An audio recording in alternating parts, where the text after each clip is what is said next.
আল্লাহ তাআলা যদি রাসূল পৃথিবীতে বাণীবাহক হিসেবে প্রেরণ না করতেন, মানুষরা বলতো আল্লাহ আখিরাত বলে যে একটা কথা আছে এটা তো আমি বুঝি নাই, আল্লাহ মৃত্যুর পরে যে আবার জীবিত হইতে হবে এটা তো আমি শুনি নাই, আল্লাহ এই পৃথিবীতে আমি কি কি করেছি তার পাই টু পাই তোমার সুপ্রিম কোর্টের কাঠগড়ায় দাঁড়িয়ে যে বিচারের সম্মুখীন হতে হবে কেউ তো আমার কোনোদিন বলে নাই। এজন্য আল্লাহ বলেন আমি পৃথিবীতে রাসূল পাঠিয়েছি যাতে করে মানুষের কোনো এক্সকিউজ না থাকে। আচ্ছা বলেন তো এখন কি কেউ আল্লাহরে বলতে পারবে আল্লাহ বিচার যে হবে এটা তো আমি জানি না, বলতে পারবে? আল্লাহ আখিরাত বলে যে একটা কথা আছে, পুনরুত্থান, পুনর্জীবিত হইতে হবে, আবার বিচারের সম্মুখীন হইতে হবে, জান্নাত জাহান্নাম আছে, এগুলো তো কোনোদিন আমি শুনি নাই। এই কথা, এই এক্সকিউজ তোলার কোনো সুযোগ কি আর আছে? No excuse will be granted that day, dear brothers and sisters. সেদিন কোনো এক্সকিউজ আল্লাহ তাআলা গ্রহণ করবেন না, কারণ আল্লাহ তাআলা রাসূলদেরকে প্রেরণ করেছেন, তারা আমাদেরকে বিস্তর বর্ণনা করে জানিয়ে গিয়েছে। এবং কেন রাসূলদেরকে প্রেরণ করেছেন আল্লাহ বলেন যে দুইটা প্রাইম রেসপন্সিবিলিটি দিয়ে আমি রাসূলদেরকে প্রেরণ করেছি। এক নাম্বার মুবাশশিরিন, তারা সুসংবাদদাতা, তারা আমাদেরকে জানিয়েছে এই পৃথিবীতে যদি আমরা ভালো কাজ করি, এক আল্লাহর ইবাদত করি, কারো হক নষ্ট না করি, তাহলে আমরা জান্নাতে যেতে পারবো। জান্নাতের সুসংবাদ তারা দেন। They are the bearer of glad tidings, they are the bearer of paradise, তারা জান্নাতের সুসংবাদদাতা। রাসূলদের দুই নাম্বার প্রাইম রেসপন্সিবিলিটি হচ্ছে মুনজিরিন, তারা সতর্ককারী। তারা আমাদেরকে এই মর্মে সতর্ক করেছেন যে এই পৃথিবীতে যদি আল্লাহর ইবাদত না করে শিরক করো, বেদাআত করো, এই পৃথিবীর বুকে যদি ফাসাদ করো, যদি সীমা লঙ্ঘন করো, যদি অন্যের অধিকার নষ্ট করো, তাহলে তোমাদেরকে জাহান্নামের আযাব ভোগ করতে হবে, ঠিক কিনা? তাহলে দুইটা প্রাইম রেসপন্সিবিলিটি। রাসূলরা হচ্ছেন মুবাশশিরিন, সুসংবাদদাতা, জান্নাতের সুসংবাদ দিয়েছেন। তারা ভালো কাজ করলে জান্নাতে যাওয়া যাবে। পাশাপাশি তারা হচ্ছেন সতর্ককারী। কিসের সতর্ককারী? জাহান্নামের ব্যাপারে সতর্ককারী। এই পৃথিবীতে ফাসাদ করলে, আল্লাহ তাআলার অবাধ্য হলে জাহান্নামে যেতে হবে। এবং রাসূল পাঠানোর মধ্য দিয়ে আল্লাহ তাআলা এক্সকিউজ দেওয়ার সুযোগ বন্ধ করে দিয়েছেন। কোনো এক্সকিউজ আর দেয়া চলবে না। তাহলে পৃথিবীতে কেন আল্লাহ তাআলা রাসূল পাঠালেন, এই পয়েন্টটা কি সবার কাছে ক্লিয়ার? আচ্ছা ক্লিয়ার, আমরা সামনের দিকে এগোই। এরপর আল্লাহ তাআলা বলেছেন এই পৃথিবীতে যত জাতি গোষ্ঠী আছে সব জাতির কাছে আমি রাসূল পাঠিয়েছি। ওয়া ইম মিন উম্মাতিন ইল্লা খালা ফিহা নাযীর, যত জাতি, যত নেশন এই পৃথিবীতে এসেছে সব জাতিকে সতর্ক করবার জন্য, ইনস্ট্রাক্ট করবার জন্য, গাইড করবার জন্য আমি রাসূল পাঠিয়েছি। এমন কোন জাতি নাই যে জাতির মধ্যে আল্লাহ রাসূল পাঠায় নাই, সবাই রাসূল পেয়েছেন। এবং মজার ব্যাপার হচ্ছে they are the chosen and selected personality by Allah subhanahu wa ta'ala. রাসূলরা হচ্ছেন আল্লাহ তাআলার পক্ষ থেকে chosen এবং সিলেক্টেড। রাসূলদেরকে সিলেক্ট করেছে কে?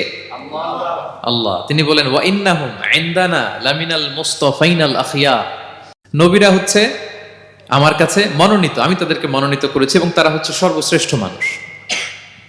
তার মানে এই আয়াত থেকে বোঝা গেল নবীরা সিলেক্টেড, তারা ইলেক্টেড না। ইলেকশন করে নবী হওয়া যায় না, নবী সিলেক্টেড এর মাধ্যমে হইতে হয়, সিলেকশনের মাধ্যমে। আর সিলেক্ট করেন কে? আল্লাহ। চুজ করেন কে? আল্লাহ। ইলেকশন করে নবী হওয়া যায়? আমরা পৃথিবীর সবাই মিলে যদি ভোট দেই যে আল্লাহ আমরা সবাই ভোট দিলাম, এ হচ্ছে রাসূল, তাকে রাসূল হিসেবে আপনি কবুল করেন, হবে? ইলেকশনে ভোট দিলে আমাদের সাথে যদি ম্যানকাইন্ডের সাথে জিন কাইন্ডও যুক্ত হয়, জিনেরাও যদি বলে আল্লাহ আমরাও আছি, আমরাও দিলাম একটা করে ভোট, হবে? রাসূল হবে? ফেরেশতারাও যদি যুক্ত হয়, ফেরেশতারাও যদি বলে, মানুষও ভোট দিল, জিনেরাও দিল, ফেরেশতারাও দিল, প্রত্যেকে একটা করেই দিল, ধরেন প্রত্যেকের ভোট গণনা করার পরে দেখা গেল বিশাল ভোট কাউন্ট হয়েছে। এখন তাদের এই ভোটের উপর ভিত্তি করে রাসূল হবে কেউ? হবে? কারণ নবী ইলেকশনে হওয়া যায় না, নবী হয় সিলেকশনে। আর সিলেক্ট করেন কে? আল্লাহু ইয়ালামু হাইসু ইয়াজআলু রিসালাতাহু, কাকে রাসূল বানাবেন, কাকে তিনি নবী হিসেবে অ্যাপয়েন্ট করবেন, এটা তিনিই জানেন। শুধুমাত্র, কেবলমাত্র, একমাত্র আল্লাহ তাআলা সোললি এটাকে কন্ট্রোল করেন। কেউ চাইলে কারো ভোটে, কারো ইলেকশনে নবী হওয়া যায় না। নবীরা হচ্ছেন সিলেক্টেড, চুজেন পার্সোনালিটি বাই আল্লাহ সুবহানাহু ওয়া তাআলা। তাহলে নবীরা নির্বাচিত নন, ওনারা মনোনীত। নবীরা কি নির্বাচিত? নবীরা মনোনীত। এখন কতজন নবী রাসূল আল্লাহ তাআলা পাঠিয়েছেন? আল্লাহ তাআলা সুস্পষ্ট করে জানাননি কতজন। কিছু কিছু হাদিস থেকে পাওয়া যায় লক্ষাধিক রাসূল, নবী এবং রাসূল আল্লাহ তাআলা পৃথিবীতে পাঠিয়েছেন। কিন্তু কোরআন আল কারিমে এই লক্ষাধিক নবী রাসূলের সবার কথা আল্লাহ তাআলা আমাদেরকে শোনাননি। আল্লাহ তাআলা মাত্র 25 জন রাসূলের কথা আমাদেরকে শুনিয়েছেন। কতজন? 25 জনের কথা আল্লাহ তাআলা শুধু আমাদেরকে বলেছেন, বাকিদের কথা বলেন নাই। কতটুকু আমাদের বলা দরকার এটা আমাদের চেয়ে ভালো জানেন কে? আল্লাহ ভালো জানেন। আল্লাহ তাআলা ভালো জানেন কতটুকু আমাদেরকে জানাতে হবে। যত রাসূল তিনি পাঠিয়েছেন, যত নবী পাঠিয়েছেন, সবার কথা যদি আল্লাহ কোরআনে বলতেন, তাহলে কোরআন কি মাত্র 611 পৃষ্ঠার একটা বই হতো? 10 খণ্ড, 15 খণ্ড, 20 খণ্ড। তখন আমরা হাফেজ হতে পারতাম? হ্যাঁ, আমরা হাফেজ তরিকুল ইসলাম পাইতাম তখন? হ্যাঁ, তাকরিম পাইতাম? তখন তো হাফেজ হওয়া যেত না। এটা যদি 15 খণ্ড, 20 খণ্ডের বিশাল ভলিউম হয়, হাফেজ হওয়া যেত না। এজন্য আল্লাহ তাআলা সব নবীদের কথা আমাদেরকে শোনায় নাই, মাত্র 25 জন নবীর কথা কোরআনে আল্লাহ শুনিয়েছেন। কতজন?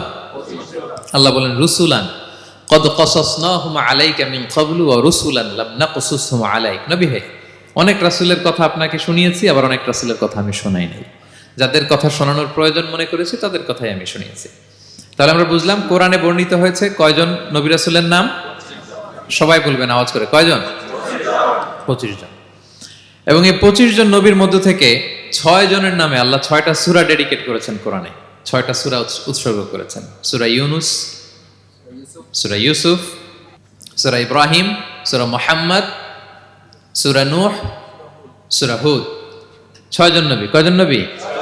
6 নবীর নামে আল্লাহ তাআলা 6টা সূরা ডেডিকেট করেছেন। এবং এই যত নবী আল্লাহ তাআলা পাঠিয়েছেন, সব নবীর উপর ঈমান আনা আবশ্যক। হ্যাঁ, it's compulsory to believe in every messenger sent by Allah subhanahu wa ta'ala to validate our faith. আমাদের ঈমানটাকে প্রিজার্ভ করার জন্য সব নবীর উপর আমাদের ঈমান আনতে হবে, সব নবী।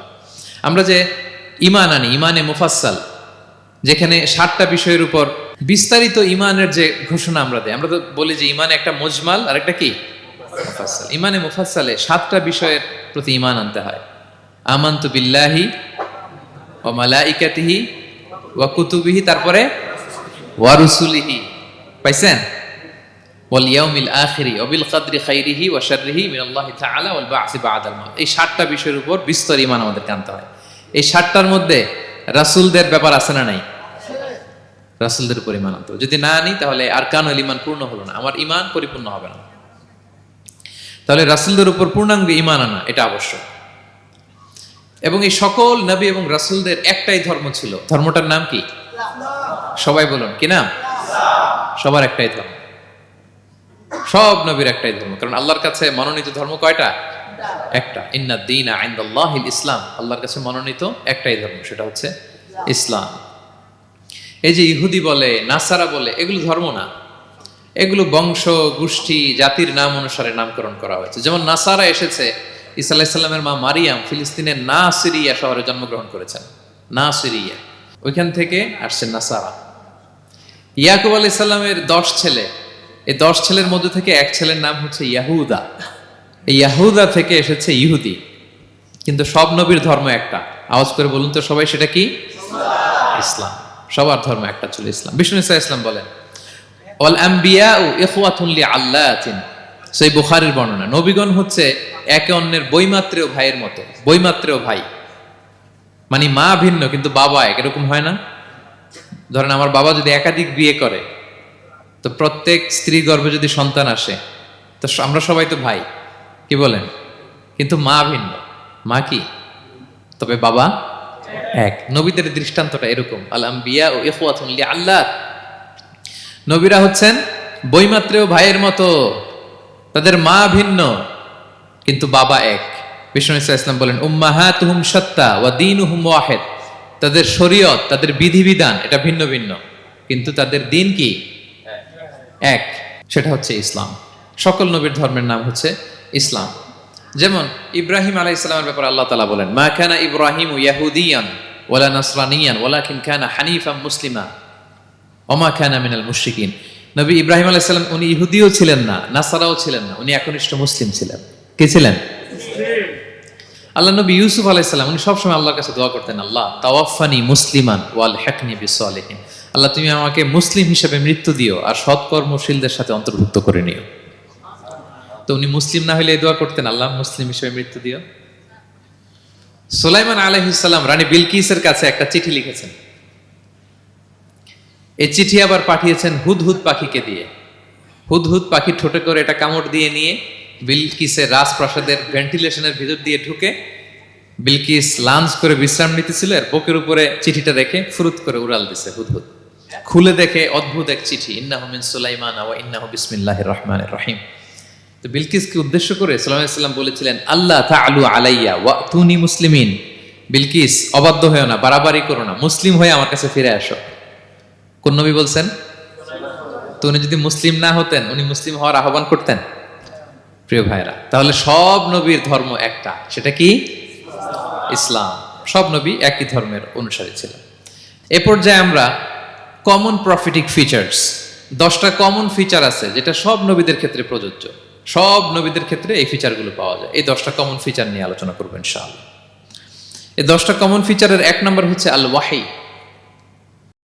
সকল নবীকে আল্লাহ তাআলা ওহী পাঠিয়েছেন, রেভেলেশন, প্রত্যাদেশ। ওহী মানে সিক্রেট মেসেজ, যেটা নবী শোনে আর আল্লাহ জানে, দুনিয়ার মানুষ এটা শোনে না। নবীরা বললে কেবল শোনে। সুবহানাল্লাহ বলেন।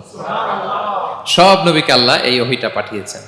জিবরাইল আলাইহিস সালাম মারফত ওহী পাঠিয়েছেন, অথবা সরাসরি কিতাব পাঠিয়েছেন, কিংবা সহিফা পাঠিয়েছেন। আল্লাহ তাআলা ইরশাদ করছেন, ইন্না আওহাইনা ইলাইকা কামা আওহাইনা ইলা নূহি ওয়ান নাবিয়িনা মিন বাদি। নবী নূহ আলাইহিস সালামের পরে সব নবীদের কাছে আমি যেমনি ওহী পাঠিয়েছি, আপনার কাছেও আমি এভাবে ওহী পাঠিয়েছি। সব নবীদের কাছে আমি এভাবে ওহী পাঠিয়েছি।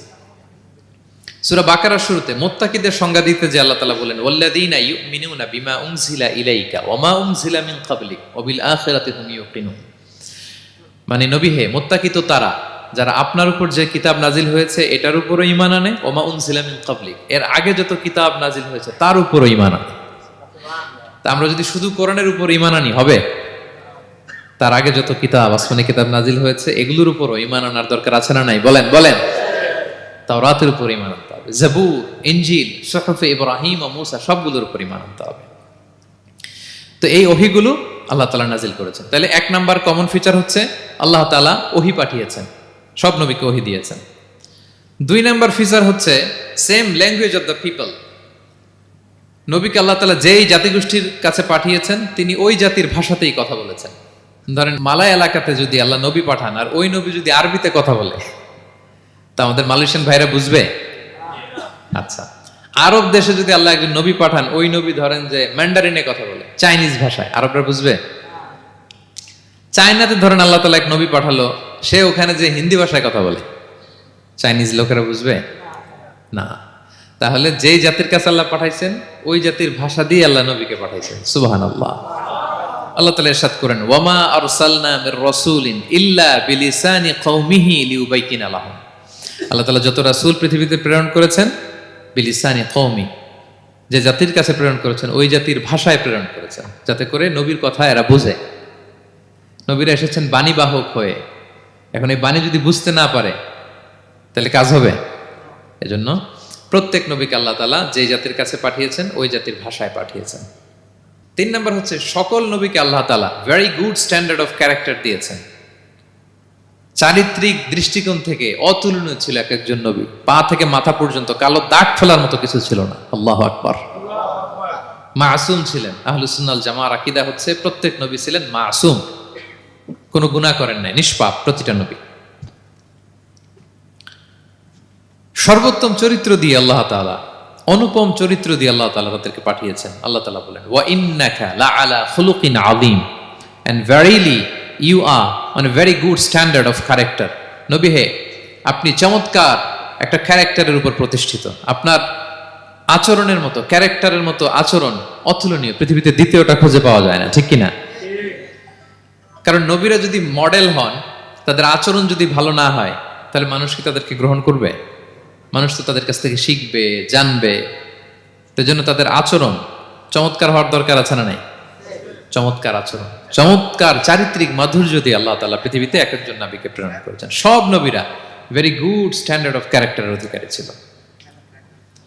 4 নম্বর হচ্ছে প্রত্যেক নবীকে আল্লাহ তাআলা মিরাকেল দিয়েছেন, মানে মুজিজা, as a proof of their prophethood. তাদের নবুয়তির প্রমাণ হিসেবে আল্লাহ তাআলা তাদেরকে মিরাকেল দিয়েছেন, মুজিজা। যেমন সালেহ আলাইহিস সালামকে আল্লাহ তাআলা মুজিজা দিয়েছিলেন। তার জাতির কাছে যখন তিনি দাওয়াত দিলেন, তারা বলল, সালেহ তুমি যে নবী এটা আমরা বুঝবো কি করে? এক শর্তে আমরা তোমার উপর ঈমান আনতে পারি। সাল্লাল্লাহু আলাইহি ওয়াসাল্লাম বললেন, কি শর্ত? বলতেছে, এই যে পাহাড় দেখো, এই পাহাড়ের ভেতর থেকে যদি একটা উট বের করো, 10 মাসের গর্ভবতী একটা উটটা বেরোবে, বেরোয় বাচ্চা দিবে, সাথে সাথে আমরা উটের দুধ দহন করে খাবো, এরপর আমরা ঈমান আনবো। চিন্তা করছেন কত শর্ত? পাহাড়ের ভেতর থেকে কি বের করে দেখাইতে হবে? উট। উনি আল্লাহর কাছে দোয়া করলেন, আল্লাহ বললেন কবুল, তবে কথা না শুনলে কিন্তু খবর আছে। বলছে ঈমান আনবে, ঈমান না আনলে কিন্তু খবর আছে। উনি দোয়া করলেন, আল্লাহ কবুল করলেন। পাহাড় বিদীর্ণ হয়ে একটা বিশাল আকৃতির উট বেরোয় আসলো, 10 মাসের গর্ভবতী উট। মুহূর্তে এটা ডেলিভারি করলো একটা উটের বাচ্চা, এবং দুধ দিতে আরম্ভ করলো, ওলান ভর্তি দুধ। সবাই পেট ভরে দুধ খেলো। খাওয়ার পরে কয়, তুমি জাদুকর। খাওয়ার পরে সাল্লাল্লাহু আলাইহি ওয়াসাল্লাম কি বলে? You are a magician. তুমি জাদুকর, তুমি তো বড় ভেলকিবাজ সালেহ, তুমি পাহাড়ের ভিতরে ভেলকি ঢুকাই দিছো। আল্লাহ তাআলা তাদেরকে একটা সাউন্ড গ্রেনেড, প্রচন্ড শব্দ তরঙ্গ দিয়ে ধ্বংস করে দিলেন। কানের পর্দা ফেটে সবগুলো লাশ হয়ে জমিনে পড়ে রইল। তাহলে এই যে সাল্লাল্লাহু আলাইহি ওয়াসাল্লাম যেটা দেখাইছেন, এটা কি ভেলকি ছিল? ম্যাজিক ছিল? কি ছিল? মুআজিজা, miracle. As a proof of their prophethood, তাদের নবুয়তের প্রমাণ হিসেবে আল্লাহ তাআলা তাদেরকে মুআজিজা দিয়েছেন। মূসা আলাইহিস সালামের মুআজিজা কি ছিল? লাঠি। ফাআলকাহা ফাইযা হিয়া হাইয়াতুন তাসআ। ওই লাঠি রেখে দিলে মুভিং স্ন্যাক হয়ে যেত, নড়তেছে সাপ, ছবল মারবে। সুবহানাল্লাহ। এটা কি ম্যাজিক ছিল? কি ছিল? মুআজিজা। ঈসা আলাইহিস সালামকে আল্লাহ তাআলা মাইন্ড ব্লোয়িং মুআজিজা দিয়েছেন। অন্ধ ব্যক্তির চোখে হাত বুলিয়ে দিলেই দৃষ্টিশক্তি ফিরে পেত। ধবল রোগী, কুষ্ঠ রোগীর গায়ে টাচ করে দিলে স্কিন পরিষ্কার হয়ে যেত। মৃত ব্যক্তিকে দাঁড়াতে বললে মুহূর্তে দাঁড়িয়ে যেত। কুম বিইযনিল্লাহ, আল্লাহর আদেশে দাঁড়াও বললে লাশ জীবিত হয়ে দাঁড়িয়ে যেত। বেলকিবাজি ছিল এটা? কি ছিল? বিষ্ণু ঈসা ইসলাম দাওয়াত দিচ্ছেন কুরাইশদেরকে, ওরা মানে না। বিষ্ণু নবী পাগল পড়া, বললেন, আচ্ছা বলো কুরাইশের লোকেরা কি বললে বিশ্বাস করবে যে আমি সত্য নবী? কি বললে বিশ্বাস করবে? তারা বলল, মুহাম্মদ, ওই যে আকাশের চাঁদ, এটার 2 ভাগ করে দেখাইতে বললে বিশ্বাস করবো তুমি সত্য নবী। কি আবদার দেখছেন? হ্যাঁ, নবীদেরকে পেয়ে মামুর বাড়ির আবদার নিয়ে আসছিল এক এক জাতিগোষ্ঠী। বলে, মুহাম্মদ, আকাশের জল জলে চাঁদটাকে যদি তুমি 2 ভাগ করে দেখাতে পারো তবেই বুঝবে তুমি নবী। বিষ্ণু ইসলাম আল্লাহর কাছে দোয়া করলেন, আল্লাহ বললেন, ঠিক আছে। ইখতারাবাতিস সাআতু ওয়ানশাক্কাল কমার ওয়া ইয়ারাউ আয়াতান ইয়ারিদু ওয়া ইয়াকুলু সিহরুম মুস্তামির। বিষ্ণু নবী সাব্বাবা, এই আঙ্গুলের নাম কি? ইবহাম, সাব্বাবা, ওয়ুসতা, বিংসার, খিনসার। হ্যাঁ, আমরা ইংরেজি নাম ঠিকই জানি, আরবিটা জানি না। ইবহাম, সাব্বাবা, ওয়ুসতা, বিংসার, খিনসার। বিষ্ণু সাব্বাবা আঙ্গুলি উঠালেন। এটা শাহাদাত আঙ্গুলি বলে আমাকে, আসলে সাব্বাবা আরবিতে। তো বিশ্বনবী এভাবে আল্লাহর নাম নিয়ে চাঁদের দিকে ইঙ্গিত করলেন, মুহূর্তে আকাশের জ্যোৎস্না বিলানো চাঁদটা 2 ভাগ হয়ে গেল। কুরাইশরা দেখে তো অবাক। বিষ্ণু বললেন, এবার কথা অনুযায়ী ঈমান আনো। বলে, Muhammad, you are a magician. Muhammad, তুমি বড্ড বড় জাদুকর, তুমি চাঁদের মধ্যে জাদু লাগাই ফেলছো। নাউযুবিল্লাহি মিন যালিক। তাহলে আল্লাহ তাআলা age a proof of their prophethood, তাদের নবুয়তের প্রমাণ হিসেবে প্রত্যেক নবীকে কি দিয়েছেন? মুআজিজা দিয়েছেন। সব নবীকে দিয়েছেন। 5 নাম্বার, সকল নবীর দাওয়াতি মিশন এক ছিল। একই মিশন নিয়ে নবীরা পৃথিবীতে এসেছেন। সেটা কি? তাওহীদ, রিসালাত, আখিরাত। আমার সাথে সাথে বলেন, তাওহীদ, রিসালাত, আখিরাত। তাওহীদ, রিসালাত, আখিরাত। এই 3টা বুনিয়াদী শিক্ষা দিতে নবীরা এসেছে। তাওহীদ মানে ওয়াননেস অফ গড, আল্লাহ যে এক, সব নবী প্রচার করেছেন। রিসালাত মানে তারা যে বার্তাবাহক হিসেবে এসেছেন তাদের কথা মানতে হবে, এটার দাওয়াত দিয়েছেন। আখিরাত মানে হচ্ছে মৃত্যুর পরেও যে একটা জীবন আছে, সেই জীবনের ব্যাপারে প্রত্যেক রাসূলরা কি করেছেন? দাওয়াত দিয়েছেন। এবং কোন নবীর কথার সাথে আরেক নবীর কথার গরমিল পাওয়া যায় না, অমিল হয়নি। আচ্ছা বলেন তো, কখনো কি হয়েছে কোন এক নবী এসে বলছে যে মৃত্যুর পরে একটা জীবন আছে, আরেক নবী এসে বলছে না, মনে হয় নাও থাকতে পারে? বলছে? এক নবী এসে বলছে আমাদের স্রষ্টা আল্লাহ তাআলা তিনি একজন, আরেকজন বলছে না একজন না, 2-3 জন হইতে পারে। এক নবী এসে বলছে ভালো করলে জান্নাত, খারাপ করলে জাহান্নাম, আরেক নবী এসে বলছে না, জান্নাত জাহান্নাম বলতে কিছু নাই। হইছে? হইছে? কোন নবীর কথার সাথে কোন নবীর কথার কোনো বৈপরীত্য নাই, কারণ প্রত্যেক নবীরা মন গড়া কিছু বলতেন না। ওমা ইয়ান্তিকু আনিল হাওয়া ইন হুয়া ইল্লা ওয়াহয়ুন ইউহা। নবীরা কথা বলতেন একটা হেডকোয়ার্টার থেকে তথ্য পেয়ে। ওই হেডকোয়ার্টারটা কার? ওই হেডকোয়ার্টার থেকে যে ইনফরমেশন আসতো সেটার আলোকে নবীরা কথা বলতেন, বানিয়ে কিছু বলতেন না। সব নবীরা দাওয়াত দিয়েছেন, ইয়া কওমি ইবুদুল্লাহ মা লাকুম মিন ইলাহিন গায়রু, হে আমার জাতির লোকেরা, এক আল্লাহর ইবাদত করো, আল্লাহ ছাড়া অন্য কারো ইবাদত করো না। সব নবীরা বলেছেন ইন্নী লাকুম রাসূলুন আমিন, নিশ্চয় আমি তোমাদের কাছে বিশ্বস্ত রাসূল হিসেবে প্রেরিত হয়েছি। সব নবীরা বলেছেন ইয়াউমা লা তামলিকু নাফসুন লিনাফসিন শাইআ ওয়াল আমরু ইয়াউমা ইযিল লিল্লাহ, এমন এক দিনের মুখোমুখি হতে হবে কেউ কারো উপকার করতে পারবে না। নেতা কর্মীর উপকারে আসবে না, কর্মী নেতার উপকারে আসবে না, পীর সাহেব মুরিদের উপকারে আসবে না, মুরিদ পীর সাহেবের উপকারে আসবে না, হাজবেন্ড ওয়াইফের কিছু করতে পারবে না, ওয়াইফ হাজবেন্ডকে কিছু করে দিতে পারবে না। দিনটা বড্ড ভয়ঙ্কর। সব নবীর এই তিনটা দাওয়াত দিয়েছেন, তাওহীদ, রিসালাত, আখিরাত। তার মানে সব নবীর দাওয়াতি মিশন এক, এক অভিন্ন দাওয়াতি মিশন নিয়ে তারা পৃথিবীতে এসেছেন। 6 নাম্বার, এই পৃথিবীতে যত রাসূল এসেছে, নবী এসেছে, তারা প্রত্যেকে মানুষ ছিলেন। কি ছিলেন? নাকি জিন ছিল? ফেরেশতা? প্রেরিত সব নবীরা কি ছিল? মানুষ ছিল। মক্কার কুরাইশরা বলতো মা লিহাযা রাসূলি ইয়াকুলু আত-তাআমা ওয়া ইয়ামশি ফিল আসওয়াক, ব্যাপার কি মুহাম্মদ আবার কেমনে রাসূল হয়? আমরাও বাজারে যাই, উনিও যায়, আমরাও বিয়ে করি, উনিও বিয়ে করে, আমাদেরকে মারলে কাটলে লাল রক্ত, ওনার রক্ত বের হয়। তো তারা চাচ্ছিল, তারা বলতেছিল যে মানুষ না দিয়ে আল্লাহ যদি ফেরেশতা পাঠাইতো নবী হিসেবে তাইলে না ভালো হইতো। তালবাহান, এটার কি বলে? ফেরেশতা পাঠালে কি বলতো জানেন?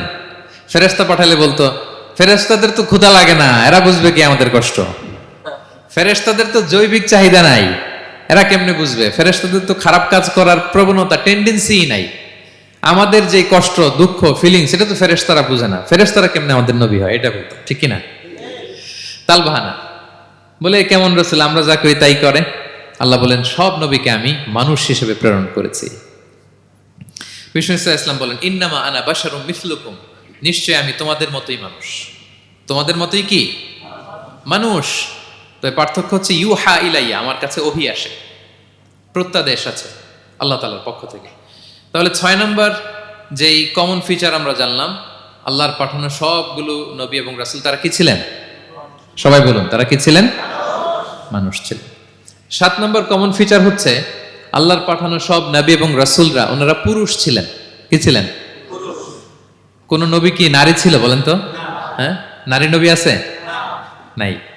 নবী হওয়ার জন্য ম্যাসকুলিনিটি শর্ত, পুরুষ হওয়া শর্ত। কারণ নবীকে অনেক বড় বড় জিনিসের নেতৃত্ব দিতে হবে, মাঝে মাঝে মিলিটারি তৈরি করতে হবে, লিডারশিপ লাগবে, যুদ্ধ পরিচালনা করতে হবে। নারীদের পক্ষে এটা সম্ভব? কঠিন। আমাদের বোনদের অনেক ধরনের দুর্বলতা আছে, তাদের মাসে কিছুদিন তারা আল্লাহর আদেশে অসুস্থ থাকে, ঠিক কিনা? পিরিয়ড তাদের চলে, ওই সময় সালাত পড়তে পারে না, অনেক প্রতিবন্ধকতা তাদের আছে।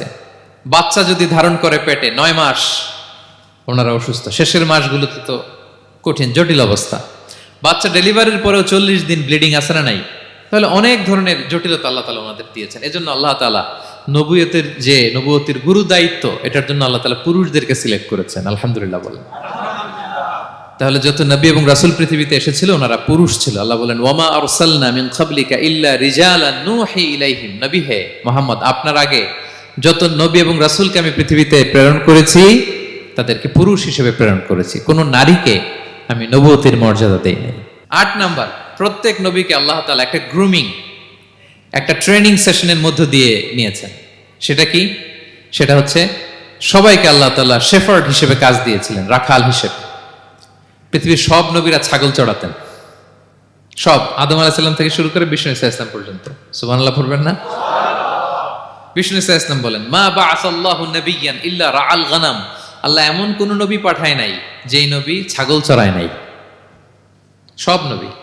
সাহাবার অবাক হয়ে বললেন ওয়া আনতা ইয়া রাসূলুল্লাহ, হে নবী আপনিও ছাগল চড়িয়েছেন? বিষ্ণু বললেন হ্যাঁ, আমি তো অল্প কিছু পারিশ্রমিকের বিনিময়ে মক্কার লোকদের ছাগল চড়িয়ে দিতাম। সুবহানাল্লাহ।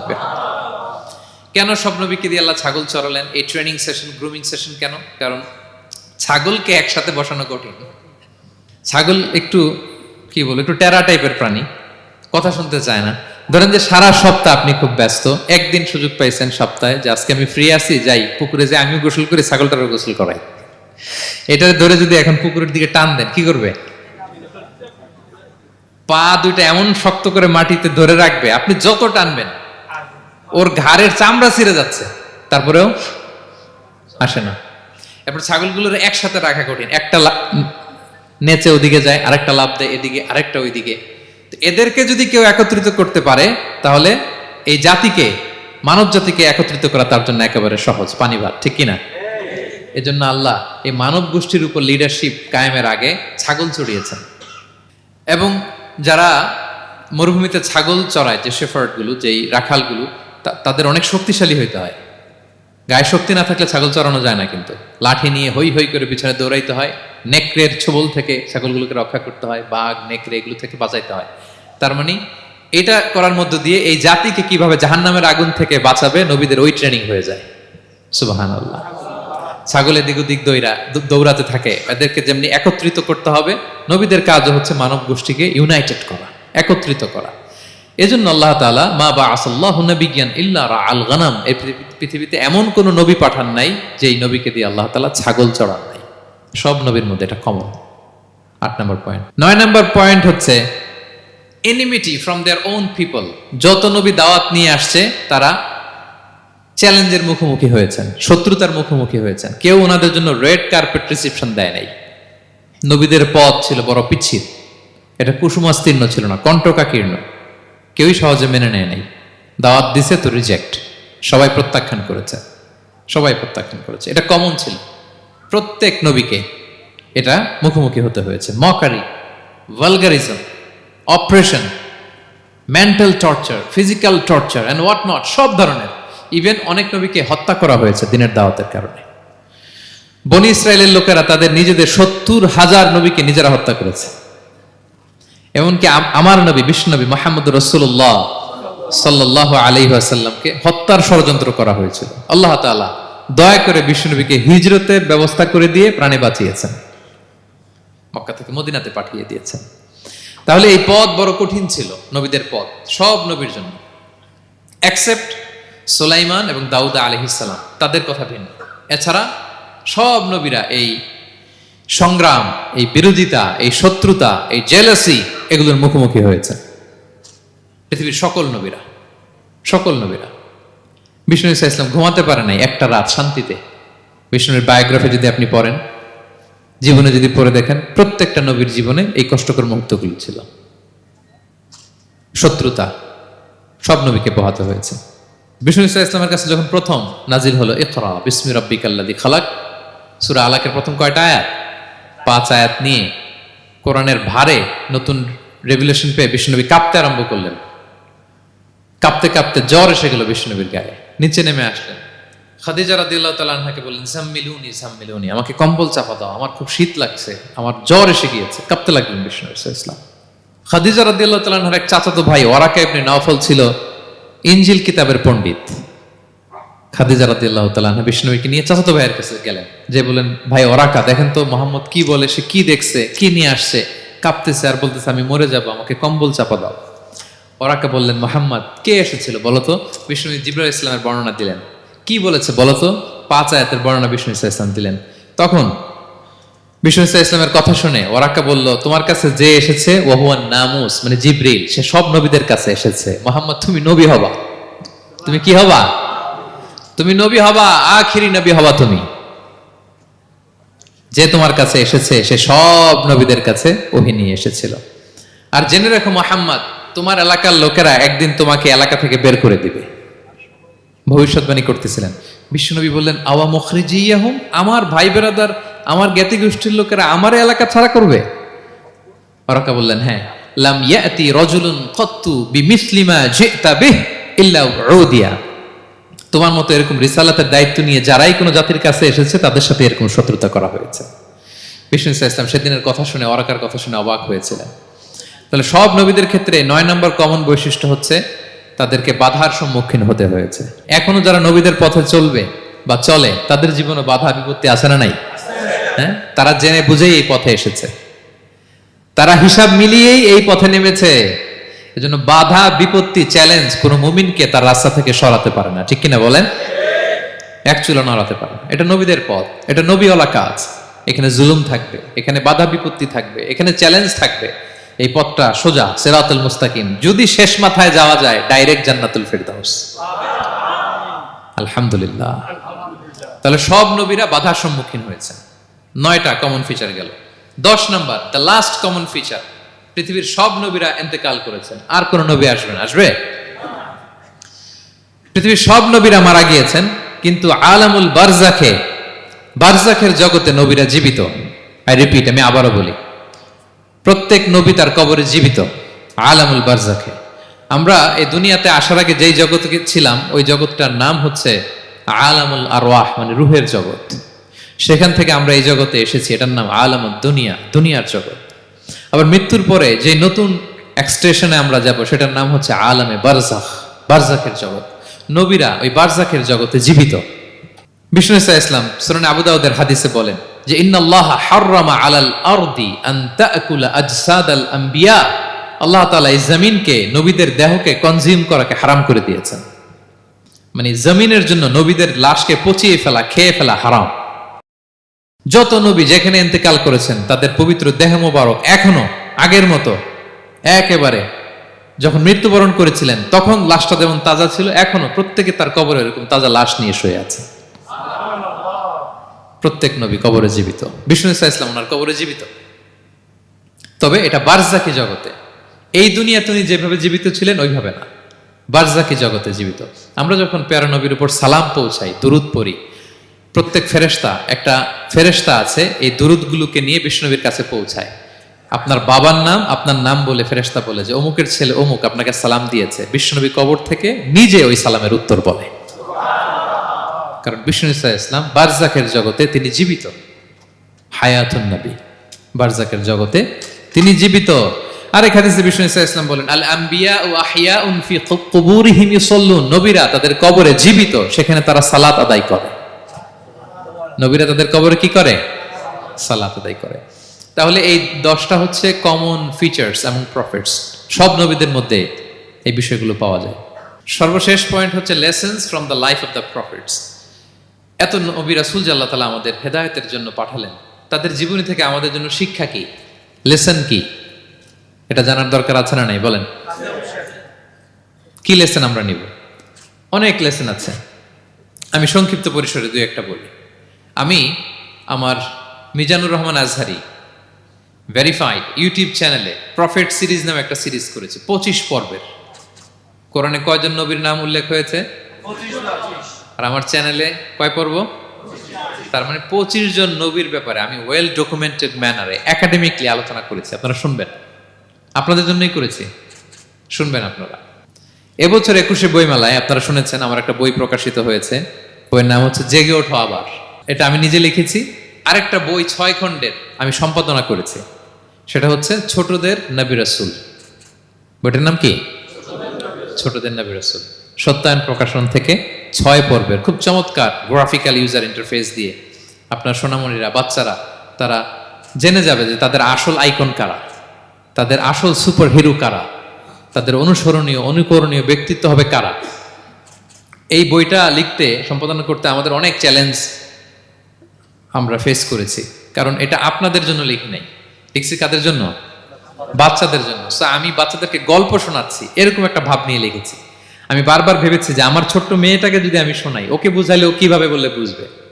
গল্পের মতো করে, খুব রস দিয়ে, আনন্দ দিয়ে প্রতিটা বাক্য এভাবে সাজানো হয়েছে। 6 খণ্ডের ছোটদের নবী রাসূল সিরিজ, যদি সুযোগ হয় আপনারা সংগ্রহ করবেন। বড়দের নিয়েও আমরা নবী রাসূলদের উপর আমাদের সামনে কাজ আসবে, আমরা জানাবো। তো আজকের এই কায়েত ফাউন্ডেশন বাংলাদেশের এই প্রোগ্রামের সর্বশেষ যে পয়েন্টটা আপনাদের সামনে আমি উপস্থাপন করতে চাই, সেটা হচ্ছে lessons from the life of the profits. নবী রাসূলদের জীবনী থেকে আমাদের জন্য কি শিক্ষা? 25 জন নবীকে কভার করা সম্ভব হবে না। আমি সেখান থেকে মাত্র 7 জন নবীর জীবনী থেকে 7টা শিক্ষা 7 মিনিটে বলে আমরা শেষ করে দেব ইনশাআল্লাহ বিইذنিল্লাহ। প্রথমে আমরা শুনবো সাইয়েদনা আদম আলাইহিস সালামের জীবনী থেকে শিক্ষা। পৃথিবীর প্রথম নবী কে ছিল বলেন তো? আদম আলাইহিস সালাম। আমরা যেমনি আমাদের শৈশব ছিল, কৈশোর ছিল, যৌবন, তারপর বার্ধক্যের দিকে যাচ্ছি, ওনার কি এরকম ছিল? আদম আলাইহিস সালামের শৈশব ছিল না? ছিল? কৈশোর ছিল? কনফিউশনে পড়ে গেছে। ছিল না। মজার ব্যাপার হচ্ছে ওনার শৈশব কৈশোর ছিল না, ওনাকে আল্লাহ সৃষ্টি করতে যুবক করে সৃষ্টি করছে। সুবহানাল্লাহ, এত আসতে কেন? সৃষ্টি করতেই যুবক 60 হাত লম্বা। কয় হাত? 60 হাত লম্বা করে তৈরি করছেন আদম আলাইহিস সালামকে। আপনারাও যারা জান্নাতে যাবেন 60 হাত লম্বা হয়ে ঢুকবেন, 33 বছরের যুবক হয়ে ঢুকবেন। 80 বছর বয়সে মারা গেল, কত বছর বয়সে ঢুকবেন? গালে কোনো দাড়ি থাকবে না। এই দুনিয়ায় দাড়ি রেখে নেন, ওখানে দাড়ি ছাড়া উঠবেন একেবারে। কোনো জুরদা মুর্দা ও আবনা ও সালাসাম ওয়া সালাসিন, 33 বছরের তাগড়া ইয়াং সুপারস্টার হয়ে জান্নাতে ঢুকবো আমরা। তো আদম আলাইহিস সালামকে আল্লাহ প্রথম নবী করে পৃথিবীতে পাঠালেন। ওনাকে জান্নাতে সব খাইতে বললেন যে সব খাও, একটা গাছের কাছে যেও না। কিন্তু শয়তান সে তার মিশন নিয়ে আসে। সে আদম আলাইহিস সালামকে ভুলভাল বোঝালো, আদম আর হাওয়াকে, যে একটা কাজ করো, আল্লাহ তাআলা তোমাকে না করছে কেন জানো? আল্লাহ তো চায় না তুমি জান্নাতে থাকো, আল্লাহ চায় তোমাদেরকে দুনিয়াতে পাঠাই দিবে। তো তুমি যদি ওই গাছের ফল খেয়ে ফেলো, আল্লাহ আর দুনিয়াতে পাঠাতে পারবে না। কিন্তু আল্লাহ চায় তোমাদেরকে কই পাঠাবে? কিন্তু যদি গাছের ফল খেয়ে ফেলো আর পাঠাইতে পারবে না। এজন্য আল্লাহ নিষেধ করছে গাছের ফল খায় না। চিন্তা করছেন? উল্টা, পুরো উল্টোটা বুঝাইছে। তো ভুল করে সাইয়েদনা আদম আলাইহিস সালাম হাওয়া আলাইহিস সালাম খেয়ে ফেলছেন এই ফল। খাওয়ার পরেই আল্লাহ তাআলা পাঠিয়ে দিলেন পৃথিবীতে, যাও জমিনে যাও, এই জান্নাতে আর থাকা যাচ্ছে না। কাঁদতে আরম্ভ করলেন আদম আর হাওয়া আলাইহিস সালাম, কাঁদতে কাঁদতে অনুতপ্ত হয়ে আল্লাহর কাছে দোয়া করলেন। তো পুরো আদম আলাইহিস সালামের জিন্দেগির সবচেয়ে বড় শিক্ষা হচ্ছে রিপেন্টেন্স, অনুতপ্ত হওয়া। কি হওয়া? অনুতপ্ত হওয়া। আমরা ভুল করব, কুল্লুকুম খাত্তাউন, আমরা সবাই পাপী। সবাই কি পাপী? কে পাপ করি না? আমরা সবাই পাপী। কিন্তু মনে রাখবেন, আমাদের পাপ যত বড় হোক, আল্লাহর রহমতের দরিয়া তার চাইতেও বড়, অনেক বড়। তিনি দয়াময়, তিনি মেহেরবান, তার দয়ার শেষ নাই, তার মায়ার শেষ নাই। তার রহমতের দরিয়া যে কত বড় আপনি কল্পনাও করতে পারবেন না। শয়তান আর আমাদের মধ্যে পার্থক্য হচ্ছে, শয়তান পাপ করে পাপে অটল থাকে, কিন্তু বিশ্বাসীরা পাপ করার সাথে সাথেই ক্ষমা চায় কার কাছে? এটা হচ্ছে আদম আলাইহিস সালামের জীবনী থেকে আমাদের জন্য সবচেয়ে বড় লেসন। সাইয়েদনা আদম আলাইহিস সালাম উনি ভুল করে যখন বুঝতে পারলেন, অনুতপ্ত হলেন, চোখের পানি ছাড়লেন। 2 ফোঁটা পানি আল্লাহর কাছে সবচাইতে প্রিয়। এক হচ্ছে জেহাদের ময়দানে মুজাহিদের গা বেয়ে ঝরে পড়া রক্তের ফোঁটা, 2 হচ্ছে অনুতপ্ত বান্দার চোখের পানির ফোঁটা। অনুতপ্ত বান্দা নিজের ভুল স্বীকার করে মাথাটা নিচু করে চোখের পানি ছেড়ে দিয়ে যখন আল্লাহর কাছে কাঁদে, তার চোখের পানি চোখ বেয়ে নাকের ডগা বেয়ে জমিনে ড্রপ করার আগেই আল্লাহ তার সব গুনাহ মাফ করে দেয়। সাইয়েদনা আদম আলাইহিস সালাম কাঁদতে আরম্ভ করলেন, কাঁদতে কাঁদতে অনুতপ্ত হয়ে দোয়া করলেন, রব্বানা যালামনা আনফুসানা ওয়া ইল্লাম তাগফির লানা ওয়া তারহামনা লানাকুনান্না মিনাল খাসিরিন। রব্বানা, হে আমাদের রব, যালামনা আনফুসানা, আমরা আমাদের নফসের উপর জুলুম করেছি, ভুল করেছি, অন্যায় করেছি, অপরাধ করেছি। ওয়া ইল্লাম তাগফির লানা, আল্লাহ তুমি যদি ক্ষমা না করো, তুমি যদি মাফ না করো, লানাকুনান্না মিনাল খাসিরিন, আল্লাহ আমরা ধ্বংস হয়ে যাব, আমরা ক্ষতিগ্রস্ত হয়ে যাব, আমরা লুজার হয়ে যাব। এই বাক্যগুলো বলে বলে যখন আল্লাহ তাআলার কাছে দোয়া করলেন, আল্লাহর রহম হলো। আল্লাহ দয়া করে সাইয়েদনা আদম আর হাওয়া আলাইহিস সালামকে ক্ষমা করে দিলেন। ক্ষমা করে আবার জান্নাতের এন্ট্রির ঘোষণা দিলেন যে আবার দুনিয়ার জীবন শেষ করে আসো, যেখান থেকে আসছিলে আবার ওখানে ঢুকতে পারবে। তাহলে আদম আলাইহিস সালামের জীবন থেকে আমরা যে লেসনটা পাই সেটা কি ভাই? বলেন বলেন। অনুতপ্ত হওয়া, রিপেন্টেন্স। আমরাও যদি জীবনে ভুল করি কি করবেন? ভুলের উপর অটল থাকবেন? অনড় থাকবেন? একগুঁয়ে ধরে বসে থাকবেন? সীমা লঙ্ঘন করবেন? আমরা ক্ষমা চাইব। কার কাছে ক্ষমা চাইব? ক্ষমা দেওয়ার জন্য তিনি বসে থাকেন। শেষ রাতে আল্লাহ প্রথম আসমানে চলে আসেন। প্রথম আসমানে এসে ডাকতে থাকেন, আলা মিন মুস্তাগফিরিন আগফির আলা, কে ক্ষমা চাবা? কে পাপ করেছে, জুলুম করেছে, বলো, আমি ক্ষমা দেওয়ার জন্য আসছি। আলা মিন মুস্তারজিকিন আরযুকালা, কার রিজিকের দরকার, কার চাকরি নাই, কার ব্যবসা মন্দা, আমার কাছে চাও, আমি আল্লাহ বাড়িয়ে দেব। কার কি লাগবে বল, আমি দেব। আল্লাহ তাআলা দেওয়ার জন্য আসছে, আমি নেয়ার জন্য উঠতে পারি না। আমরা যেন আল্লাহ তাআলার কাছে চাই বেশি বেশি, এবং ভুল করলে যেন আমরা অনুতপ্ত হই। ভুল করলে আমরা কি হব? সাইয়েদনা আদম আলাইহিস সালামের জীবন থেকে আমরা এটা শিখলাম। 2 নম্বরে সাইয়েদনা নূহ আলাইহিস সালামের লাইফ থেকে আমরা কি শিখি? ওনার লাইফ থেকে আমরা শিখি হচ্ছে কনসিস্টেন্সি, মানে লেগে থাকা। ভালো কাজের জন্য কি করা? লেগে থাকা। উনি 950 বছর দাওয়াত দিয়েছিলেন ওনার জাতিকে। কয় বছর বলেন তো? 950 বছরের দাওয়াতি কার্যক্রমের ফলে উনি ফলোয়ার জোটাইতে পারছেন কয়জন জানেন? 80 জন। কয়জন? এরাই আমাদের পূর্বপুরুষ। আমরা পৃথিবীর সবাই কিন্তু এদেরই নাতিপুতি। এই 80 জনকে নিয়ে উনি নৌকার উপর উঠছিলেন, কিস্তির উপর, আর বাকিটা তো মহাপ্লাবন দিয়ে আল্লাহ ধ্বংস করে দিয়েছেন। ওই 80 জন আবার জমিনে এসে জমিন আবাদ করা শুরু হলো, ওখান থেকে পৃথিবীর সকল মানুষ। সুবহানাল্লাহ। উনি বলেন, ক্বালা রাব্বি ইন্নী দাআউতু কওমি লাইলান ওয়া নাহারা। আল্লাহ, আমি দিন রাত এক করে আমার জাতিগোষ্ঠীকে দাওয়াত দিয়েছি। ফালাম ইয়াজিদহুম দুআই ইল্লা ফিরারা। কিন্তু আমার দেখলে লোকগুলো ভেগে ভেগে যায়। আর কি করে? আমার কথা যেন শুনতে না হয়, এরা কানে আঙ্গুল দিয়ে রাখে আর মুখে কাপড় পেঁচিয়ে রাখে। নূহ আলাইহিস সালাম তারপরও থামতেন না, কন্টিনিউয়াস দাওয়াতি কাজ। লোকজন নূহ আলাইহিস সালামকে পিটিয়ে আধামরা করে কাঁথা দিয়ে পেঁচিয়ে পাহাড়ে রেখে আসতেন। ওইখান থেকে এসে নূহ আলাইহিস সালাম আবার দাওয়াত দিতে শুরু করতেন। What a consistency! কিভাবে লেগেছিলেন! 950 বছর তিনি দাওয়াত দিয়েছেন, মাত্র 80 জন ফলোয়ার হয়েছিল। তাহলে আমরা অল্প দাওয়াতি কাজ করেই আমরা হতাশ হয়ে যাই। হায় রে, আমার কথা শুনলো না, হায় রে আমার কথা পৌঁছাইল না, হায় রে আমার কাছে এসে কেউ মুসলিম হইল না, হায় রে আমার কথা। অস্থির। আপনার কাজ হচ্ছে পৌঁছে দেওয়া, আপনার কাজ হচ্ছে কোরআনের কথা মানুষকে বলা। এটা দিয়ে কতটুকু কি হবে এটার ফয়সালা কার? তাহলে নূহ আলাইহিস সালামের জীবনী থেকে আমাদের শিক্ষা হচ্ছে কনসিস্টেন্সি। 950 বছর উনি লাগাতার দাওয়াত দিয়েছেন, থামে নাই, হতাশ হয় নাই, হাল ছাড়ে নাই। নবীরা কখনো হাল ছাড়ে না। সুবহানাল্লাহ পড়ে।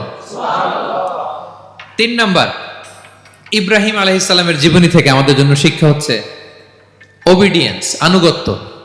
কি করে আল্লাহ তাআলার কাছে আনুগত্য করতে হয়। আল্লাহু আকবার। আমি মনে হয় 1 ঘন্টার উপরে আলোচনা করেছি আমার প্রফেট সিরিজ ইব্রাহিম আলাইহিস সালামের জীবনী নিয়ে। ওনার পুরো জীবনটা, আল্লাহ কোনো কিছু বলতে দেরি, আল্লাহর আদেশের সামনে মাথা পেতে দিতে ইব্রাহিম আলাইহিস সালামের দেরি হয়নি। আল্লাহ বলছেন আসলিম, ওয়া ইয ক্বালা রাব্বুহু আসলিম ক্বালা আসলামতু লিরাব্বিল আলামিন। হে ইব্রাহিম, সারেন্ডার, কই সারেন্ডার। সুবহানাল্লাহ। ইব্রাহিম আনুগত্য করো। আল্লাহ আনুগত্য করছি। ওনার সন্তান হয় না 86 বছর বয়সে একটা সন্তান দিলেন আল্লাহ তাআলা। আমাদের এখানে কার বয়স কত? সর্বোচ্চ বয়স কত আছি আমরা? এদিকে 60 বছরের উপর তো কেউ নাই, ঠিক কিনা? 86 বছর বয়সে আল্লাহ সন্তান দিয়েছেন, ইসমাঈল আলাইহিস সালাম। কত বছর বয়সে? সন্তানটা আদরের নাকি? হ্যাঁ, আদরের না? শেষ কালে একটা সন্তান পেলেন 86 বছর বয়সে। ইব্রাহিম আর হাজেরার ঘরকে উজাড় করে ফুটফুটে এক সন্তান ইসমাঈল আলাইহিস সালাম আসলেন।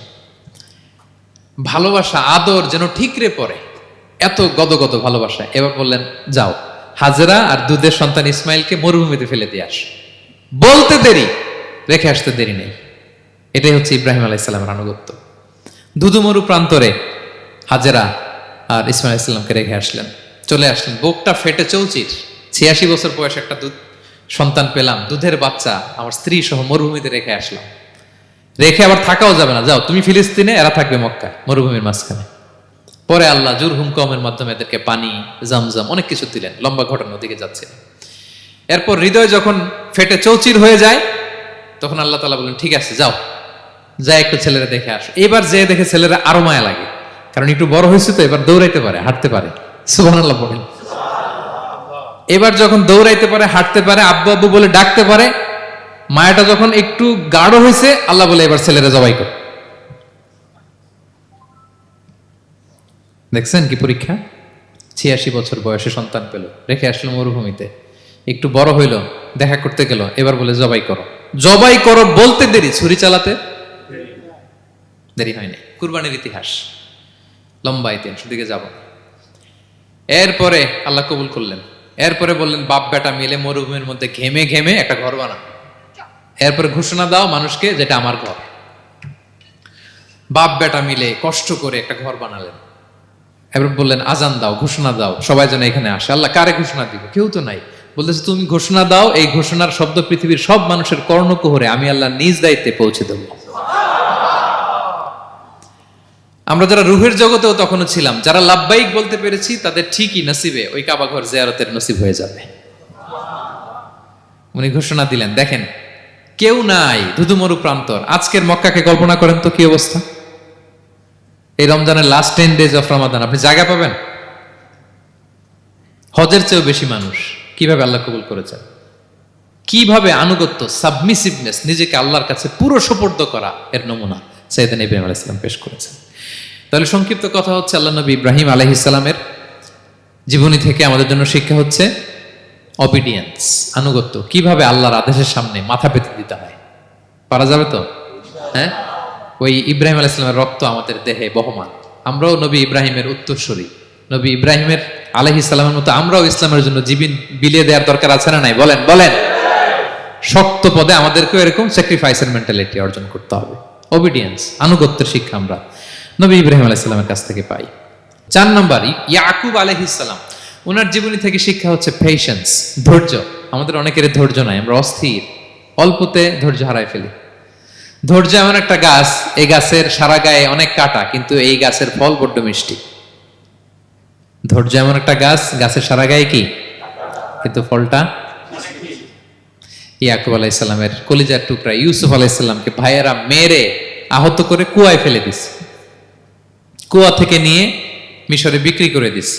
এখন এতিম হয়ে আরেক জায়গায় থাকে, বাবার কলিজা ফেটে যায়, ছিঁড়ে যায়, কিন্তু কাউরে বিচার দেয় না, কাউরে কিছু বলে না। উনি বলে, ইন্নামা আশকু বাসি ওয়া হুজনি ইলাল্লাহ, আমার দুঃখ কষ্ট মনের জ্বালার যন্ত্রণা আমি একজনের বলি, তিনি কে? আল্লাহ। ধৈর্য ধারণ করলেন। প্রাপ্তবয়স্ক অবস্থায় ওনার ছেলে বানিয়ামিন, তাকেও হারালেন। আবার বলে, আমি কাউরে বিচার দিই না, একজনের বলে, তিনি কে? আল্লাহ। এই 2 ছেলের শোকে কাঁদতে কাঁদতে অন্ধ হয়ে গেলেন। আল্লাহু আকবার। সাইয়েদনা ইয়াকুব আলাইহিস সালাম একবার ধৈর্য হারা হন নাই। তাহলে আল্লাহ নবী ইয়াকুব আলাইহিস সালামের জীবনী থেকে আমাদের জন্য শিক্ষা হচ্ছে পেশেন্স। বিপদে আমরা কি ধরবো? ধৈর্য ধারণ করব। 5 নম্বরে, ইউসুফ আলাইহিস সালামের জীবনী থেকে আমাদের শিক্ষা হচ্ছে, he is the archetype of good character, উন্নত চরিত্রের মডেল। আমার যুবক ভাইয়েরা, কায়েদ ফাউন্ডেশন বাংলাদেশের আজকের ইফতার প্রোগ্রামে যুবক যারা এসছো, তোমাদের জন্য শিক্ষা আর্কিটাইপ অফ গুড ক্যারেক্টার, চরিত্র কিভাবে হেফাজত করতে হয়, এর মডেল, প্রেরণার বাতিঘর, তাগড়া যুবক, পৃথিবীর সবচাইতে সুন্দর পুরুষ ইউসুফ আলাইহিস সালাম। তাকে দেখে ওই সময়ের আরেক বিশ্ব সুন্দরী জুলাইখা প্রেমে মাতোয়ারা,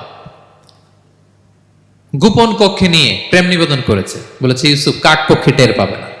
আল্লাহ নবী ইউসুফ আলাইহিস সালাম এটাকে প্রত্যাখ্যান করলেন। জোরাজুরি করলো, প্রত্যাখ্যান করলেন। মারধর করা হলো, প্রত্যাখ্যান করলেন। সবশেষে আলটিমেটাম দিল, যদি আমার কথা মতো না চলো জেলখানায় ভরবো। উনি বললেন, ক্বালা রাব্বি সিজনু আহাব্বু ইলাইয়া মিম্মা ইয়াদউনানি ইলাই, আল্লাহ এই পাপের কাজের চেয়ে জেলখানায় আমার জন্য ভালো। বিনা অপরাধে, বিনা দোষে 1 যুগ মিথ্যা অপবাদে কারাবন্দী ছিলেন সাইয়েদনা ইউসুফ আলাইহিস সালাম। তারপরেও চরিত্রের ব্যাপারে 1 বিন্দু কম্প্রোমাইজ করেন। যুবক ভাইরা, চরিত্র বড় দামি সম্পদ। সম্পদ গেলে সম্পদ আসে, স্বাস্থ্য গেলে স্বাস্থ্য আসে, একবার চরিত্র নষ্ট হলে ওই চরিত্র আর ফিরে পাওয়া যায় না। সাইয়েদনা ইউসুফ আলাইহিস সালামের জীবনী থেকে আমাদের শিক্ষা হচ্ছে চরিত্রকে কিভাবে প্রিজার্ভ করতে হয়। এটা 6 নম্বরে, সাইয়েদনা ঈসা আলাইহিস সালামের জীবনী থেকে আমাদের জন্য শিক্ষা হচ্ছে স্লেভারি, দাসত্ব। কারণ আমরা সবাই গোলাম একজনের। বলেন তো কার গোলাম? আল্লাহর গোলাম। কিন্তু ওনার সব উম্মতেরা, মানে খ্রিস্টানরা তাকে বলে সান অফ গড, উনি নাকি আল্লাহর সন্তান। নাউজুবিল্লাহ পড়েন। ওনার মা ম্যারি, মানে মারিয়াম আলাইহিস সালাম নাকি আল্লাহর স্ত্রী। নাউযুবিল্লাহ। কিন্তু উনি জন্মের পরেই দুধের শিশু মায়ের কোলে বসে একটা ছোট্ট ভাষণ দিয়েছিলেন। বলেছিলেন, ইন্নী আব্দুল্লাহ আতানিয়াল কিতাবা ওয়া জাআলানি নাবিয়্যা, আল্লাহ আমাকে আল্লাহর গোলাম বানিয়ে পাঠিয়েছেন। দেখেন কি নবী, প্রথমে এসে বলেন আমি কিন্তু রাসূল। একে তো দুধের শিশু, মুখের প্রথম কথা কি? ইন্নী আব্দুল্লাহ, আমি আল্লাহর গোলাম। যাতে করে পুরো খ্রিস্ট সমাজের বিরুদ্ধে দলিল হয়ে থাকে যে তোমাদের নবী পৃথিবীতে এসে তার মুখ নিঃসৃত প্রথম শব্দটাই ছিল আমি আল্লাহর দাস, আমি আল্লাহর গোলাম। এবং উনাকে, ওনার মাকে আল্লাহ স্পেশাল ইন্টারোগেট করবেন কিয়ামতের দিন। ঈসা, মারিয়াম, তোমরা কি বলে আসছিলা যে তুমি আমার বউ আর তুমি আমার সন্তান? ওনারা কাচুমাচু করে থার করে কাঁপবে আল্লাহর সামনে, কারণ এটা শিরকের প্রশ্ন। তারা বলবে, আল্লাহ আমরা যদি বলতাম আপনি তো জানতেন, আপনি যা শিখিয়েছেন আমরা তাই বলেছি। আল্লাহ জানেন যে উল্টাপাল্টা কিছু বলে নাই, তারপরেও কোটি কোটি মানুষের সামনে এত বিশাল জনগোষ্ঠী কেন এই নবীকে আল্লাহর সন্তান বললো? আল্লাহ তাআলা ঈসা আলাইহিস সালামকেও ছাড়বেন, জিজ্ঞেস করবেন। তিনি বলবেন, আল্লাহ আমি যে তোমার গোলাম এটার দাওয়াত দিয়েছি, আর আজীবন গোলামের মতোই ছিলাম। ঈসা আলাইহিস সালাম কৃষকের সাথে, মজুরের সাথে, কুলির সাথে, ধোপাদের সাথে বন্ধুত্ব করেছিলেন। সমাজের নিচু শ্রেণীর লোকেরা ছিল তার ফলোয়ার। আল্লাহু আকবার। তাহলে সাইয়েদনা ঈসা আলাইহিস সালামের জীবনী থেকে আমরা শিখলাম আমরা সবাই আল্লাহর গোলাম, আল্লাহর দাস। সর্বশেষ নবী, বিশ্ব নবী, পেয়ারা নবী মুহাম্মদুর রাসূলুল্লাহ সাল্লাল্লাহু আলাইহি সাল্লামের জীবনী থেকে কি শিক্ষা? এই শিক্ষা তো বলতে গেলে ঘন্টার পর ঘন্টা লাগবে। একটা শিক্ষা শুধু বলি, সেটা হচ্ছে মার্সি। ওমা আরসালনাকা ইল্লা রাহমাতাল লিল আলামিন। I have sent you as a mercy for the entire universe. নবী হে, আমি আপনাকে গোটা বিশ্বের সবার জন্য রহমত করে প্রেরণ করেছি। তিনি মানুষের জন্য রহমত, তিনি প্রাণীর জন্য রহমত, তিনি পাখির জন্য রহমত, তিনি স্ত্রীদের জন্য রহমত, তিনি উম্মতের জন্য রহমত, তিনি তার ফলোয়ার সাহাবীদের জন্য রহমত। ঠিক কিনা? তিনি কত রহমতের নবী ছিলেন? বিষ্ণু ইসলাম কতটা রহমতের নবী ছিলেন? ছোট্ট একটা উদাহরণ দিয়ে শেষ করি। বিষ্ণু ইসলাম বলেন, লিকুল্লি নাবিয়িন দাওয়া মুস্তাজাবা। আল্লাহ প্রত্যেকটা নবীকে একটা করে দোয়ায়ে মুস্তাজাবা দিয়েছেন। মানে এমন দোয়া, এই দোয়া করতে দেরি কিন্তু দোয়া কবুল হতে দেরি হয়। সব নবীকে আল্লাহ বলছেন, এই নবীরা তোমাদের প্রত্যেককে একটা করে দোয়া করার সুযোগ দিলাম এই দুনিয়াতে, এবং দোয়াটা করার সাথে সাথেই কবুল করে ফেলবে। বিষ্ণু বলেন, লিকুল্লি নাবিয়িন দাওয়া মুস্তাজাবা। সব নবীরা একটা করে দোয়া মুস্তাজাব পেয়েছেন, দাআও বিহা। আর নবীরা ওই দোয়াটা দুনিয়াতেই করে ফেলছে। সব নবীর ওই স্পেশাল দোয়া যেটা করলেই কবুল, ওটা সব নবীরা কি করছে? দুনিয়াতেই করে ফেলেছে। কিন্তু বিশ্বনবী বলেন, ওয়া ইন্নী আখতাবিউ দাওয়াতি শাফাআতান লি উম্মতি ইয়াউমাল কিয়ামা। আমি আমার সেই দোয়াটা এই দুনিয়ার বুকে অন্যান্য নবীদের মতো করি নাই। আমি আমার দোয়াটা আমার গুনাহগার উম্মতের জন্য কিয়ামতের কঠিন দিনে তারা যখন মুসিবতে পড়ে যাবে, ওই মুসিবত থেকে বাঁচার জন্য ওই দোয়াটা আমি আমার উম্মতের জন্য রেখে দিয়েছি। ওয়া ইন্নী আখতাবিউ দাওয়াতি শাফাআতান লি উম্মতি ইয়াউমাল কিয়ামা। সব নবীরা এই দোয়াটা করেছে, দুনিয়াতেই কবুল হয়ে গিয়েছে। কিন্তু বিষ্ণুনবী বললেন, আমি চাইলে এই দোয়াটা করতে পারতাম। তায়েফের ময়দানে বিষ্ণুনবী ওই দোয়া করলে বিষ্ণুনবীর গা দিয়ে রক্ত ঝরে না। কুরাইশদের সাথে বিষ্ণুনবীর 3 বছর জেল খাটা লাগে না। মদিনাতে বিষ্ণুনবী অনেক না খেয়েছিলেন, পেটে পাথর বেঁধেছিলেন, দোয়া করলে জান্নাত থেকে খাবারের বস্তা চলে আসতো, মুহূর্তেই কবুল। জীবনের কোনো কঠিন পরিস্থিতিতে বিষ্ণুনবী এই দোয়াটা করে নাই। বিষ্ণু বলেন, আমি আমার এই দোয়াটা স্পেশালি আমার গুনাহগার উম্মতের জন্য রেখে দিয়েছি। কিয়ামতের কঠিন ময়দানে আমার গুনাহগার উম্মত যখন বিপদে পড়ে যাবে, তাদেরকে ওই বিপদ থেকে বাঁচানোর জন্য ওই দোয়াটা আমি প্রিজার্ভ করে দিয়েছি। বিষ্ণু ইসলাম আমার জন্য এই দোয়াটা রেখে দিয়েছেন। প্রিয় ভাইয়েরা, এই দোয়াটা আপনার জন্য রেখে দিয়েছেন। বিষ্ণুনবী দোয়াটা আমাদের জন্য রেখে দিয়েছেন। চাইলে এই দুনিয়াতে এই দোয়াটা করতে পারতেন, করেন নাই।